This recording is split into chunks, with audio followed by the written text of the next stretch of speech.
صلی اللہ علی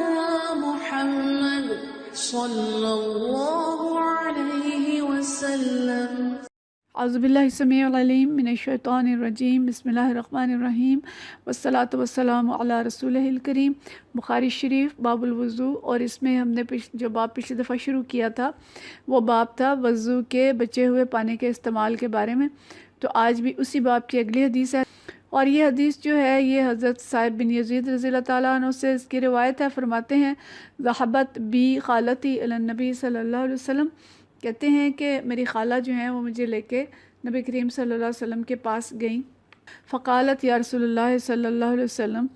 انہوں نے کہا کہ یا رسول اللہ صلی اللہ علیہ وسلم، ان ابن اختی وجع، کہ یہ جو میرا بھتیجا ہے اس کے سر میں درد ہے۔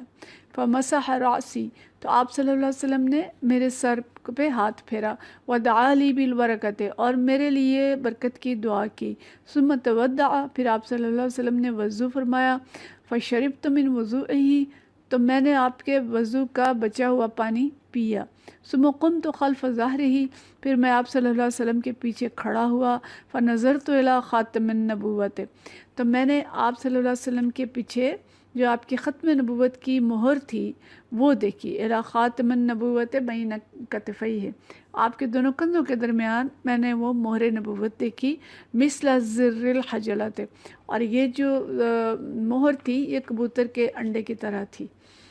تو یہ حدیث بھی بیسیکلی جو لائے ہیں امام بخاری رحمۃ اللہ علیہ، وہ وضو کے بچے ہوئے پانی کے بارے میں لائے ہیں، اور یہاں پہ وہ کہتے ہیں کہ ان کے سر میں درد تھی۔ دوسری حدیث میں جو ایک اور حدیث میں وجع ان کی بجائے وقع ان کا لفظ ہے، جس سے یہ کہا جاتا ہے وقع اگر ہے تو یہ پاؤں میں درد ہے، اور وجع ہے تو یہ سر میں درد ہے۔ تو کہیں پہ یعنی سر میں درد کا ذکر ہے اور کہیں پاؤں میں درد کا ذکر ہے، اور جو کہتے ہیں کہ پاؤں میں درد تھا تو وہ کہتے ہیں کہ سر پہ جو ہاتھ پھیرا تھا وہ ویسے ہی برکت کے لیے پھیرا تھا جیسے بچوں کے سر پہ بڑے ہاتھ پھیرتے ہیں، لیکن اکثر علماء سے یہ مراد لیتے ہیں کہ سر میں ہی درد تھا، اس لیے آپ صلی اللہ علیہ وسلم نے سر پہ ہاتھ پھیرا تاکہ ان کی تکلیف جو ہے وہ دور ہو جائے، اور ان کے لیے دعا فرمائی۔ اور پھر آپ صلی اللہ علیہ وسلم نے وضو فرمایا، اور وضو کا پانی جو برتن میں بچ گیا تھا وہ پانی انہوں نے پیا۔ اب جو ہم پیچھے پڑ چکے ہیں کہ جو برتن میں بچا ہوا پانی ہے اس پہ تو کسی کا اختلاف نہیں ہے کہ وہ پانی تو صاف ہے، پیا بھی جا سکتا ہے، استعمال بھی کیا جا سکتا ہے، اور خاص طور پہ اگر وہ نبی کریم صلی اللہ علیہ وسلم کا بچا ہوا پانی ہے۔ لیکن اس میں اگر ایسا مراد یہ بھی ہو کہ وہ پانی جو آپ صلی اللہ علیہ وسلم نے وضو کیا اور ایک جگہ پہ جمع ہو گیا تھا، تو علماء کی رائے اس کے بارے میں بھی یہ ہے کہ جو نبی کریم صلی اللہ علیہ وسلم کا بچا ہوا پانی ہے وہ تو پاک ہے اور اس کو استعمال کیا جا سکتا ہے۔ پھر اس کے بعد وہ کہتے ہیں کہ میں آپ صلی اللہ علیہ وسلم کے پیچھے کھڑا ہو گیا، اور میں نے آپ کے کندھوں کے درمیان جو مہر نبوت تھی اس کو دیکھا۔ مہر نبوت کو جو مختلف اس کی تشریح علماء نے کی ہے، مثل زر الحجلۃ، کہ یہ زر الحجلہ تھی۔ اس میں کچھ علماء کا خیال یہ ہے کہ حجلہ جو ہے یہ جیسے ہم حجلہ عروسی کہتے ہیں اردو میں، تو عربی میں اس کو حجلہ عروسی کے ایک حجلہ عروسی کے اوپر جو چادر دی جاتی ہے اس کو بظاہر سجایا جاتا ہے، تو جس چادر سے سجایا جاتا ہے عرب میں تھا کہ اس کے ارد گرد خوبصورت سی کوئی گنڈیاں سی لٹکی ہوتی تھی، پھول بنے ہوتے تھے۔ تو ابھی بھی ہم دیکھتے ہیں پراندوں کے ساتھ اس طرح کی چیزیں لٹکی ہوتی ہیں، شاید اس طرح کی کوئی چیز، اور کہا گیا کہ یہ اس کی یعنی اس پھول کی طرح سے تھی جو حجلہ عروسی کی جو چادر ہوتی ہے اس کے ساتھ لٹکا ہوتا ہے۔ لیکن باقی لوگوں کا خیال یہ ہے کہ حجلہ جو ہے چکور مادہ کو کہا جاتا ہے، اور اس کا انڈا بڑا خوبصورت ہوتا ہے، چکور بھی بڑی خوبصورت ہوتی ہے، تو اس کے انڈے کی طرح تھی۔ بہرحال مختلف روایات ہیں، کہیں کہ اس کو کبوتر کے انڈے کی طرح کہا گیا ہے، کہیں پہ چکور کے انڈے کی طرح، اور کہیں پہ کہا گیا ہے کہ چند بالوں کا مجموعہ تھا، اور کہیں پہ کہا گیا ہے کہ آپ کے پشت پہ بھرا ہوا گوشت کا ایک ٹکڑا تھا۔ بہرحال جو بھی شکل ہو، جس طرح کسی صحابی نے دیکھا انہوں نے اس کو جس طرح سے سمجھا، قیاس کیا، جو مثال ان کے ذہن میں آئی اس کی مثال انہوں نے دے دی۔ تو ہم مہر نبوت ثابت ہے کہ آپ صلی اللہ علیہ وسلم کے کندھوں کے درمیان میں تھی،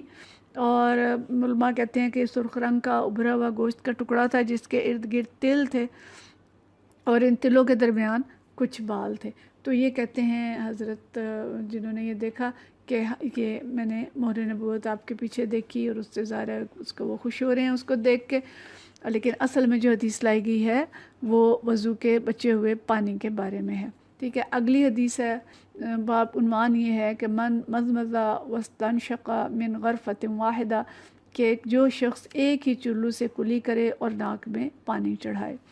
اچھا اب دیکھیں کتنی باریکیاں ان حدیث میں ہمیں بیان کی جا رہی ہیں، مختلف طریقے، مختلف بحثیں جو علماء نے کی ہیں۔ ظاہرہ دین کی یہ وسعت ہے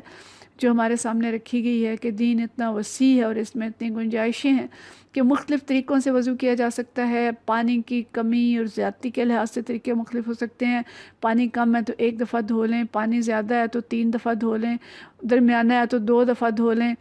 اور 1 دفعہ پانی لے کے تو ناک اور یعنی کلی بھی کر لیں اور ناک میں بھی ڈال لیں، اور الگ الگ بھی پانی لے کے وضو اور کلی اور ناک میں پانی ڈالا جا سکتا ہے۔ تو یہ جو باب ہے یہ اس شخص کے بارے میں ہے جو ایک ہی چلو میں پانی لے کے اس سے کلی بھی کرے اور ناک میں بھی پانی چڑھائے، یعنی یہ ایک طریقہ ہے، یہ بھی اختیار کیا جا سکتا ہے۔ اس میں حدیث وہی ہے حضرت عبداللہ بن زید رضی اللہ تعالیٰ عنہ والی جو ہم پیچھے پڑھ چکے ہیں، انداز کچھ اس میں دوسری طرح کا ہے۔ تو کہتے ہیں عبداللہ بن زید رضی اللہ تعالیٰ عنہ سے روایت کی ہے حضرت عمر بن یحییٰ نے جو اپنے والد سے روایت کرتے ہیں، انہو افرغ من الاناء علی یدیہ فغسلہما، کہ انہوں نے پانی ایک برتن میں منگایا اور اس پانی کو اپنے ہاتھوں پر انڈیلا، فغسلہما، پھر ہاتھ دھوئے، ثم غسل۔ اب یہاں پہ آگے خاموشی ہے، ثم غسل کے آگے علماء کہتے ہیں کہ دوسری حدیث کے اندر ہے کہ ثم غسل فمہ، کہ انہوں نے اپنا اس سے منہ دھویا، لیکن یہاں پہ غسلہ کے آگے کوئی لفظ نہیں ہے، صرف اتنا ہے کہ ثم غسل اور مزمزہ واستنشق، کہ انہوں نے دھویا، پھر کلی کی اور پھر ناک میں پانی ڈالا، من کف واحدۃ، کہ انہوں نے جو ناک میں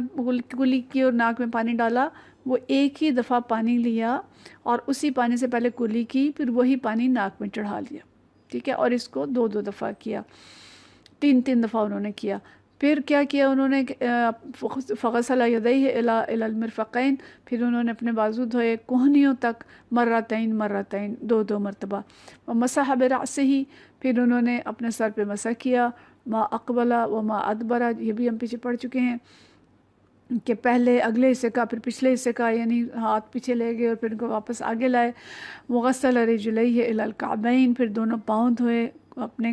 جو گٹے ہیں ان تک، ثم قال، پھر فرمایا، ہاکذا وضوء رسول اللہ صلی اللہ علیہ وسلم، کہ نبی کریم صلی اللہ علیہ وسلم کا وضو ایسا تھا۔ تو اس حدیث میں منہ دھونے کا واضح ذکر نہیں ہے، لیکن باقی حدیث ہم پیچھے بہت ساری پڑھی ہیں جس میں منہ دھونے کا ذکر ہے۔ غسلہ کا لفظ یہاں پہ بولا گیا، اور راوی کو یہاں شک ہے کہ آپ صلی اللہ علیہ وسلم جو صحابی ہیں انہوں نے غسلہ فمہ بولا یا اس کے بجائے مزمزہ کا لفظ استعمال کیا، مطلب یہ کہ چہرہ بہرحال دھویا گیا۔ اور پھر اصل جو چیز یہاں پہ لائے ہیں وہ اس میں ہے کہ من کف واحدۃ، کہ مزمزہ واستنشق، کلی کی اور ناک میں پانی ڈالا ایک ہی دفعہ پانی لے کے، اور پھر اس کے بعد جو چہرہ دھویا اور باقی کونیاں دھوئیں وہ 3 دفعہ دھوئیں، اور سر کا مسح جو ہے وہ ایک ہی دفعہ کیا۔ تو یہ وضو تھا نبی کریم صلی اللہ علیہ وسلم کا۔ تو باقی ہم نے بہت ساری حدیث پڑھی ہیں جن میں یہ ذکر ہے کہ الگ الگ پانی لیا اور اس سے الگ پانی سے کلی کی اور پھر الگ پانی سے ناک میں پانی ڈالا، تو گویا دونوں چیزیں جو ہیں وہ درست ہیں۔ علماء نے دونوں کو درست قرار دیا ہے کہ چاہیں تو ایک ہی پانی لے کے دھو لیں اور چاہیں تو الگ الگ پانی لیں، لیکن جو امام شافعی ہیں ان کے نزدیک ایک ہی دفعہ پانی لے کے دھونا بہتر ہے، لیکن حنفیہ کی جو کتابیں ہیں اس میں یہ ہے کہ الگ الگ پانی لے کے دھویا جائے۔ ایک ہی پانی سے دھونا بھی جائز ہے، لیکن الگ الگ لے کے دھوئیں گے تو وہ زیادہ بہتر ہے، لیکن جو بھی طریقہ اختیار کریں دونوں طریقوں سے وضو ہو سکتا ہے۔ اس کے بعد اگلا باب ہے مسح الرأس مرتن، کہ سر کا مسح 1 مرتبہ کرنا۔ اچھا اب اس میں بھی علماء نے، بعض علماء کے نزدیک 3 دفعہ مسح کرنا چاہیے، خاص طور پہ امام شافعی رحمۃ اللہ علیہ ہے جو یہ کہتے ہیں کہ جو سارے اعضاء وضو 3 دفعہ دھونے ہیں تو مسح بھی 3 دفعہ کرنا چاہیے، لیکن باقی تینوں علماء جو ہیں امام ابو حنیفہ، امام احمد بن حنبل اور امام مالک، ان کے نزدیک ایک ہی دفعہ سر کا مسح ہے۔ اور یہاں پہ جو حدیث لائے ہیں امام بخاری، یہ بھی حدیث ہے جو ہم پیچھے پڑھ چکے ہیں، وہی حضرت عبداللہ بن زید والی حدیث ہے۔ میں اس کا صرف ترجمہ پڑھ دیتی ہوں، تفصیل سے ہم حدیث پیچھے پڑھ چکے ہیں کہ عبداللہ بن زید رضی اللہ تعالیٰ عنہ جو ہیں انہوں نے جب ان سے نبی کریم صلی اللہ علیہ وسلم کے وضو کے بارے میں دریافت کیا گیا تو انہوں نے پانی کا ایک برتن منگوایا، ان کے سامنے وضو کیا، برتن جھکا کے اپنے دونوں ہاتھوں پر پانی ڈالا اور انہیں 3 مرتبہ دھویا، پھر برتن میں اپنا ہاتھ ڈالا، پانی لیا اور کلی کی، پھر ناک میں پانی ڈالا اور اسے صاف کیا، اور یہ کام آپ نے 3 مرتبہ 3 دفعہ پانی لے کے کیا۔ پھر اپنا ہاتھ برتن میں ڈالا اور 3 مرتبہ چہرہ دھویا، پھر برتن میں ہاتھ ڈالا اور 2 مرتبہ اپنے ہاتھوں کو کونیوں تک دھویا۔ یہ ہم پیچھے پڑھ چکے ہیں کہ باقی حدیث میں کونیاں بھی 3 دفعہ دھونے، یعنی بازو بھی 3 دفعہ دھونے کا ذکر ہے۔ پھر برتن میں ہاتھ ڈالا اور سر کا مسح کیا، اس طرح کے ہاتھوں کو ایک دفعہ پیچھے لے گئے اور پھر ایک دفعہ آگے کی طرف لائے۔ پھر ہاتھ برتن میں ڈالا اور اپنے پاؤں کو دھویا۔ پھر اس حدیث میں آگے جو ذکر ہے وہ حدثنا موسیٰ، حضرت موسیٰ رضی اللہ تعالیٰ عنہ سے روایت ہے، قال حدثنا وہیب کے حضرت وہیب یہ بیان کرتے ہیں، قال مسح رأسہ مرتن، کہ سب کچھ انہوں نے 3 دفعہ کیا لیکن سر کا مسح جو ہے وہ 1 دفعہ کیا۔ تو اس سے امام بخاری یہ ثبوت لائے ہیں کہ اگر مسح بھی 3 دفعہ ہوتا تو جیسے باقی سارے اعضاء کا ذکر کیا ہے کہ 3 دفعہ ہاتھ دھوئے، 3 دفعہ کلی کی، ناک میں پانی ڈالا، منہ اور بازو ہر چیز کا، تو یہ بھی یہاں ہوتا کہ مسح بھی 3 دفعہ کیا، لیکن آخر میں جو انہوں نے خاص طور پہ الگ سے بیان کیا ہے کہ مسح آپ نے 1 دفعہ کیا، اور اسی سے یہ ثابت ہوتا ہے کہ حضرت عبداللہ بن زید نے وضو کر کے یہ فرمایا تھا کہ یہ نبی کریم صلی اللہ علیہ وسلم کا مسح ہے، اور آپ صلی اللہ علیہ وسلم نے جو مسح کیا ہے وہ 1 ہی دفعہ کیا ہے۔ تو اس لیے اکثر علماء کا جو خیال ہے کہ باقی اعضاء تو 3 دفعہ دھوئے جائیں گے، لیکن جو مسح ہوگا وہ 1 ہی دفعہ ہوگا، کیونکہ جتنے بھی حضرت عثمان رضی اللہ تعالیٰ کی حدیث ہم نے پیچھے پڑھی کہ انہوں نے وضو کر کے دکھایا تو مسح 1 دفعہ کیا، اور حضرت زید کی تو عبداللہ بن زید کی تو بہت ساری حدیث ہم پڑھ چکے ہیں اب تک کہ جس میں انہوں نے وضو کر کے دکھایا اور مسح جو ہے وہ 1 ہی دفعہ کیا، ٹھیک ہے۔ تو سر کا مسح جو ہے وہ 1 دفعہ ہے، اور باقی اعضاء جو ہیں وہ ضرورت کے مطابق اور جس طرح کا پانی میسر ہے اس کے مطابق 1 دفعہ یا 2 دفعہ یا 3 دفعہ